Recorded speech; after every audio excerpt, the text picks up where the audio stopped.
مجددا اليونان على حافة الانهيار على الرغم من أن صندوق النقد الدولي والاتحاد الأوروبي منحاها قرضا بقيمة 110 مليارات يورو. أندري سابير، أنت اقتصادي وأستاذ في جامعة بروكسل الحرة، لماذا لم تستطع أثينا الخروج من الأزمة؟ الشروط التي وضعت قبل عام كي تتمكن اليونان من الخروج من الأزمة كانت بلا شك صعبة التحقيق للغاية،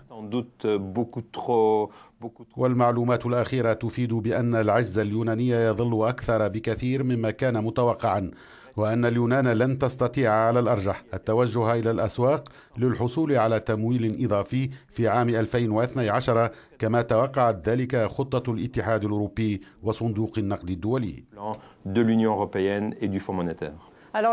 منطقة اليورو بحثت مجددا هذا الثلاثاء الحالة اليونانية، ولكن لم يكن هناك اتفاق على ما يبدو، وكما قلتم بدا الوضع أكثر تعقيدا. فما الذي ستفعله منطقة اليورو؟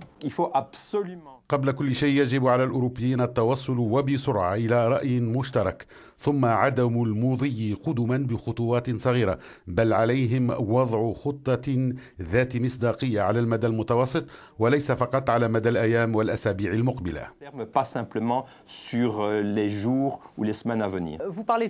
تتحدث عن خطوات صغيرة، فهل يجب ضخ المزيد من الأموال؟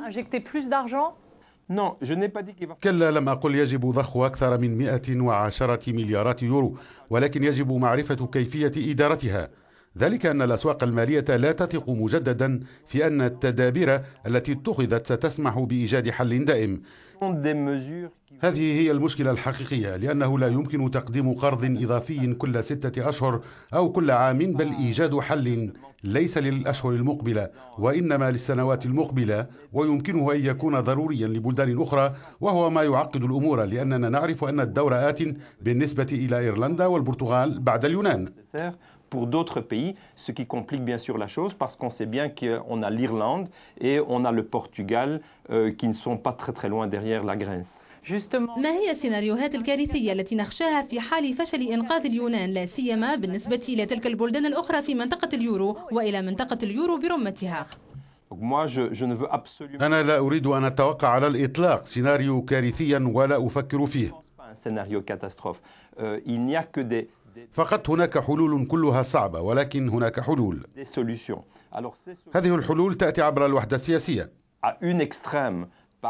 وهو ما تحدث عنه السيد تريشيه قبل أسبوع عندما أشار إلى فكرة إنشاء منصب وزير أوروبي للمالية.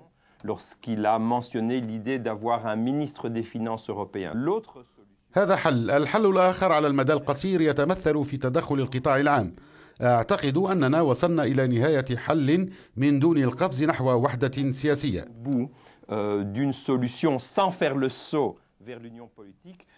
أي إلى نهاية حل يضخ المال العام من دون هدف واضح.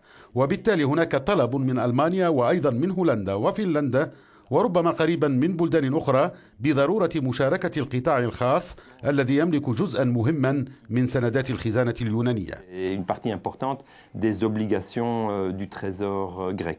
شكرا أندري سابير على هذه الإضاءة.